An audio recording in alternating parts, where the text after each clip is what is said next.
This is a rock. It's not just any old rock, it's a volcanic rock.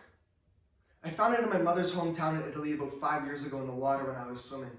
And it didn't look or feel just like any old rock, so I kept it. I was kind of confused as to what it was at first, so I asked my cousin and she told me.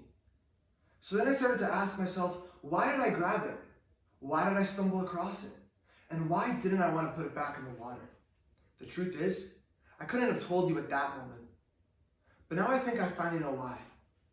Volcanic rocks start out as magma. They can be warped and molded into any direction.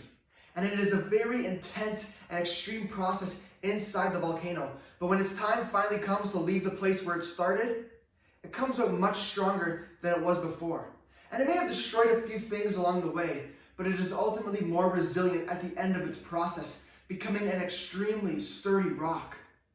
So why am I telling you this? Why do I even have a story to tell? Like I said before, I'm only now realizing why I have it, why I hung on to it for so many years.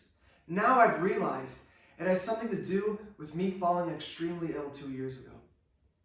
The process to recovery was very strenuous, intense, and extreme, but when it finally ended, I was shaped into a much stronger version of myself.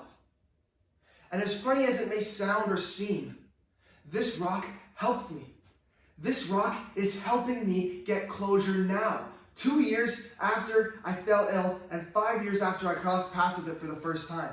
Only now I see we are both stronger after our journey. And I may not have realized it then, but this rock is helping me now. And I may not realize it now, but I may help someone in the future due to my extreme process, due to who I am now, due to the fact that we all might help someone in the future due to our own extreme processes, due to finding our own volcanic rock.